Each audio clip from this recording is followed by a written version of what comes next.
Ilagay ang spinach sa pressure cooker.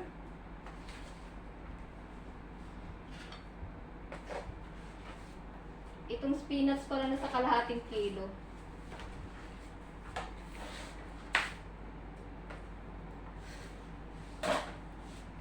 Next, ilagay po natin yung onion. Pagsama lahat ng mga ingredients dito sa pressure cooker.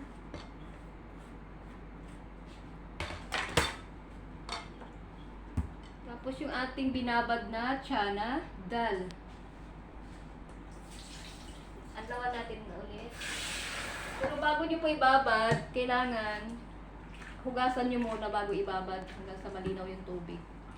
Ibabad nyo siya ng 2 hours or bahala na kayo pa ng oras kung kailan kayo available na lutuin.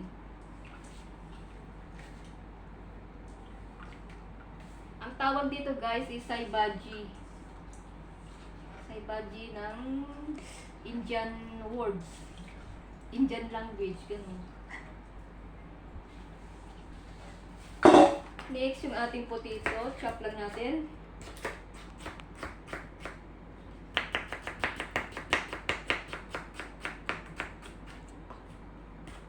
Small pieces lang kasi ano din naman natin ito mamaya. Durogin.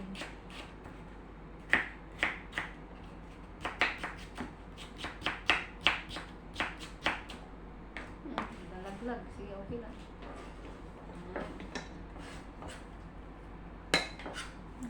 Mix lang natin lahat ng mga ingredients dito at ilagay sa apoy.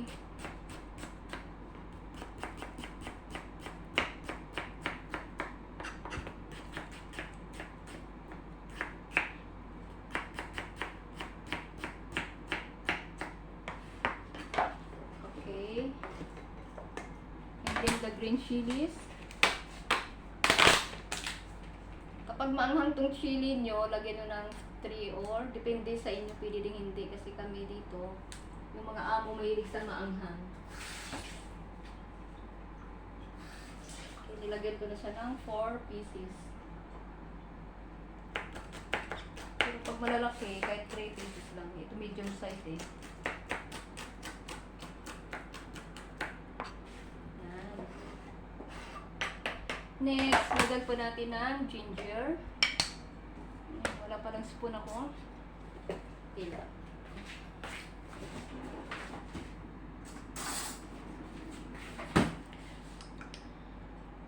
One teaspoon. And garlic. 1 teaspoon din. Salt. Kuha tayo ng mga spicy. Lagay tayo ng salt. Tansyahin lang natin. Lagay ko ng mga 3. Ito hindi sa teaspoon, maliit siya. Parang half teaspoon na siya. Lagyan ko ng 4. Kung sa teaspoon, nasa 2 teaspoon lang. And then cumin powder. 2. Gawin mo 3. Ganitong 3 teaspoon. And then coriander powder. 1, 2, 3, 4. Laging marami yung coriander powder, ha? Mga 4 teaspoon. And then turmeric powder, yellow powder. Ito yung luyang dilaw, kaso na pinadry lang nila. Lagyan natin ng 2 teaspoon. Yan. Tapos, lagyan po natin ng water.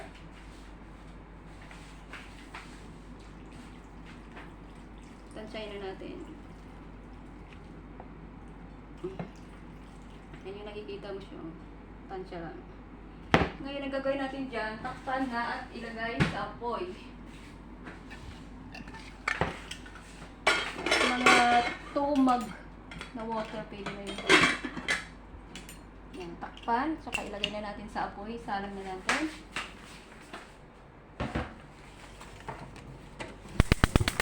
Okay, done. Hintayin natin siya ng hintayin natin siya maluto. Pero, Nasa 2 whistle, the higher fire, yung malakas na apoy, 2 whistle, tapos 3 mahinang apoy. Okay, done. Maghiwa tayo ng garlic. Bibiyakin na siya ng ganito. Tapos, gawin natin slice.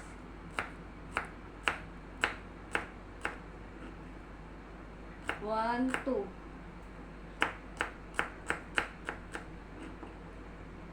One, two. Tapos, chop like this. Mga 6 na cloves of garlic.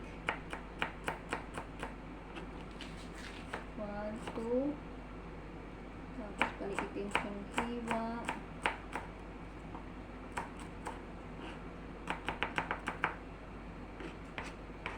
Ready na po yung ating garlic. Gagawin natin sa ating garlic. Mag-isa tayo ng ghee. Ito po yung ghee. Pwede din yung oil. Pwede yung cooking oil. Pwede yung coconut oil. Maglagay tayo ng ghee. Kunti lang. Kasi ayaw ni lalaki na maraming mga half tablespoon lang din. Mas maganda sana. Agad mo na lang 1 tablespoon para mas malasa. Na oil, na ghee.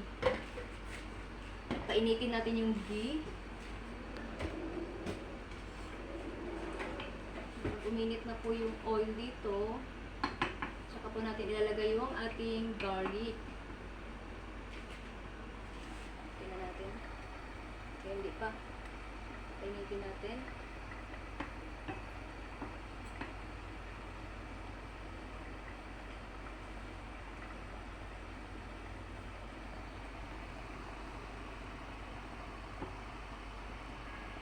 Pwede na.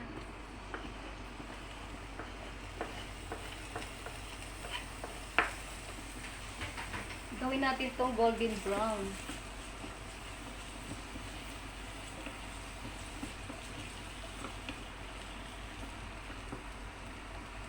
Ito na po yung ating garlic. Nagkulay brown na po siya.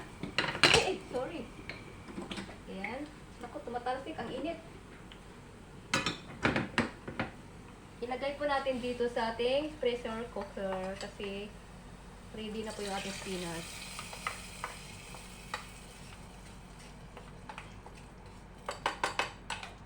Ayan. Ang gagawin natin, ito yung gagamitin natin, pang mix dito. Tsaka igano natin. Tingnan mo dito yung loob din. Ayan. O, malapot siya, di ba? Ready na po yan siya kasi malapot na siya. Pwede na po, patay na po natin yung apoy. Tikman kung ano yung lasa. Kung ready na, okay na. Tikman na natin yung lasa kung masarap na. Ano mga itsura ulit.